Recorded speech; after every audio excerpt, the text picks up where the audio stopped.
गुज गुज बुझाई छ गुज गुज गुज गुज बुझाई छ।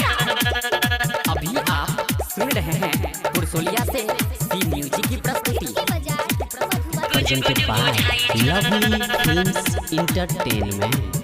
केला कौ के गयू बॉडी गुज गुज बुझाई छ। केला कौ के गयूज केला कौ के गयूज बॉडी गुज गुज बुझाई छ। चोली के चीज पूरा लुज लुज बुझाई छ। केला कौ के गयूज बॉडी गुज गुज बुझाई छ। केला कौ के गयूज बॉडी गुज गुज बुझाई छ।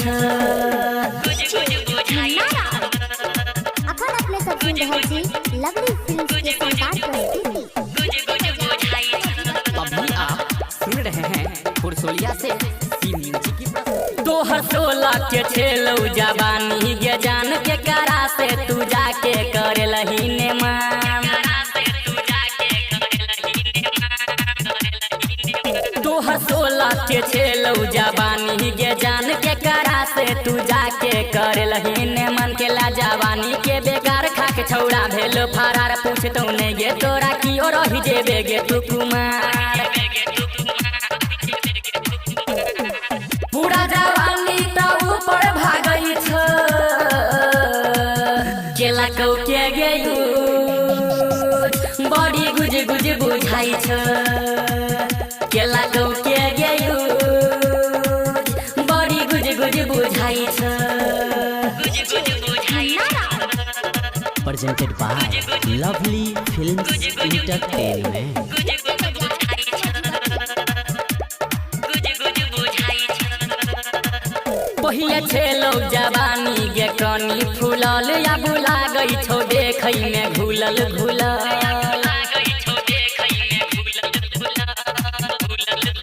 पहिया छेलौ जवानी गे कनी फूलल या बुला गई छौ देखै में घुलल घुलल। माथ पीटे छौ सब छौड़ा कहन के ललको गे तोरा। हमरा त लाग्या 1 2 3 10 गो केलको गे तोरा। राइटर राजा अंकित पूछै छ। केला कौ के गयू बॉडी गुज गुज लागै छ। केला कौ के गयू बॉडी गुज गुज लागै छ। केला कौ के गयू बॉडी गुज गुज बुझाई छ। केला कौ के गयूज केला कौ के गयूज बॉडी गुज गुज बुझाई छ। चोली के चीज पूरा लुज लुज बुझाई छ। केला कौ के गयूज बॉडी गुज गुज बुझाई छ। केला कौ के गयूज बॉडी गुज गुज बुझाई छ।